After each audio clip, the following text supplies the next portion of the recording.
अस्सलामुअलैकुम। Welcome back to my channel Stitch and Style में आप सबको खुशामदीद। चैनल पर नए हैं तो लाइक करें और सब्सक्राइब करें ताकि हर आने वाली वीडियोस आप तक पहुंच सकें।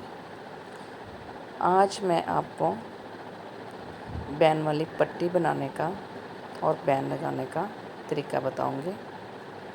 पट्टी को हमने इस तरीके से, जैसे आम पट्टी जो है वो चिप से लगा लेते हैं, तय बिठा ली है और सिंगल सिलाई लगाते हुए यहाँ से हमें कट दे के इस तरीके से इसको फोल्ड करना है। और छोटे वाली पट्टी को भी आपने कट दे लेना है, कट दे के और इसको अंदर को फोल्ड करने ऐसे, फिर इसकी सिंगल सिलाई लगा लेंगे। ये देखें इस तरीके से।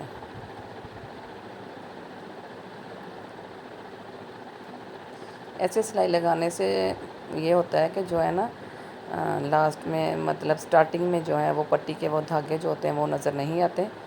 सिलाई जो है ऊपर से हम शुरू करते हैं तो वो भी बैन में चला जाता है और नीचे आके भी एंड करते हैं तो वो मुड़ाई में चला जाता है, मतलब सिलाई टूटी हुई नज़र नहीं आती। अब हम छोटी पट्टी को भी हल्का सा कट दे देंगे इस तरीके से। ये देखें, इसी शेप से हम इसके अंदर देंगे और बराबर रखते हुए, पट्टी की लंबाई के बराबर रखते हुए हम इसकी सिलाई लगा देंगे। ये देखें इस तरीके से बैन बहुत ही आसानी से लग जाता है और पट्टी भी बहुत नफासत से बन जाती है। वीडियो एंड तक देखें और गौर से देखें। जिस चीज़ की समझ नहीं आए वीडियो को बार बार देखें। अब हम बड़े वाली पट्टी को भी इसी तरीके से कट लगा लेंगे। जितना वो हमारा पट्टी के अंदर जाएगी इसको कट लगा के और पट्टी के अंदर देंगे इस तरीके से। ये देखें, और ऊपर से इसको बराबर रखते हुए, बिल्कुल सिलाई का मार्जिन बराबर रखते हुए, आपने ये नहीं कि पट्टी आपने ज़्यादा नीचे कर लेनी या ऊपर कर लेनी है। इसकी पमैश भी कर लें, पट्टी की कम ज़्यादा तो नहीं है। टोके वाली जगह से इसको काट के कपड़ा निकाल दें और पट्टी अंदर दे के पहले इसकी पमैश कर लें। बिल्कुल बराबर आ रहा है गला हमारा। अब हम इसको स्टिचिंग करेंगे। ये चीज़ तसल्ली करके आप सिलाई लगाइएगा, क्योंकि बार बार पट्टी खोलने से फिर इसकी वो नफासत नहीं रहती। ये देखें, पट्टी की लंबाई नाप करते हुए अब हम नीचे से इसका ठोका बना देंगे।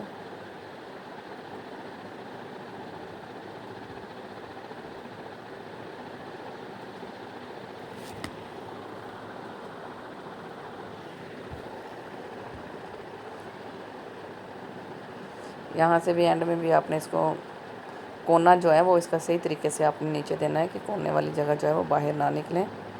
पट्टी को बराबर ही आपने रखते हुए फिर ये ठोके वाली सिलाई लगा लेनी है।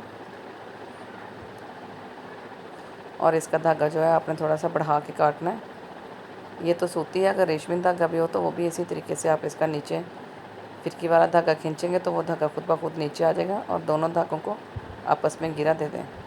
धागे की कोई बुर भी जो है वो पट्टी पे नहीं रहनी चाहिए, ऐसे नीटनेस नहीं आती। अब हमने अपना जो बैन बनाया है स्टार्टिंग से इसको पक्का करें ताकि जब हम बैन सीधा करें तो ये उधड़ने ना पाए। अब हम कटिंग करके बैन को और सीधा कर लेंगे, प्रेस कर लेंगे।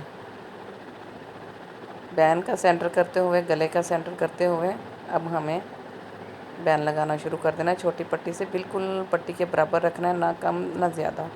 और बैन के साथ साथ सिलाई आनी चाहिए, नीचे वाले कपड़े के बिल्कुल बराबर सिलाई आए। बैन की पमैश साथ साथ करते रहें, कहीं से कम ज़्यादा ना हो जाए। एंड से भी आपने इसी तरीके से करना है। जितना हमारे सिलाई का मार्जिन है उस सिलाई बिल्कुल बराबर आनी चाहिए, ना ज़्यादा ऊपर ना नीचे, बिल्कुल बराबर सिलाई आएगी तो बैन हमारा परफेक्ट लग जाएगा। इसी तरीके से अब हमें से ये देखें, आसानी से वो अंदर चले गए। कपड़ा जो है, बैन की सिलाई आपने स्टार्टिंग से नहीं स्टार्ट करनी है, आपने दरमियान से आके स्टार्ट करनी है। ये देखें इसी तरीके से। अगर हम स्टार्टिंग से स्टार्ट करेंगे तो फिर वही मसला कि हमारी नीटनेस जो है वो नहीं आएगी।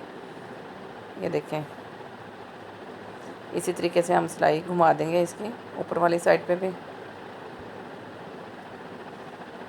और एंड से फिर इसका सिरा अंदर देते हुए बैन का सही तरीके से। ये देखें खुद ब खुद कितनी आसानी से कपड़ा प्रेस हो गया, पट्टी भी नीट बनी हुई है। और हमें जहाँ पे सिलाई थी वहाँ पे रोक के और फिर हमें धागा नीचे करके दोबारा इसको घेरा लगानी है ताकि अब सिलाई का पता नहीं चलेगा कि सिलाई हमने शुरू कहाँ से किया और ख़त्म कहाँ पे की है। यही आपकी नीटनेस होनी चाहिए। हमारा बैन पट्टी बन के रेडी हो गया। बताइएगा कैसे लगा आपको। मिलते हैं नेक्स्ट वीडियो में। अल्लाह हाफ़िज़।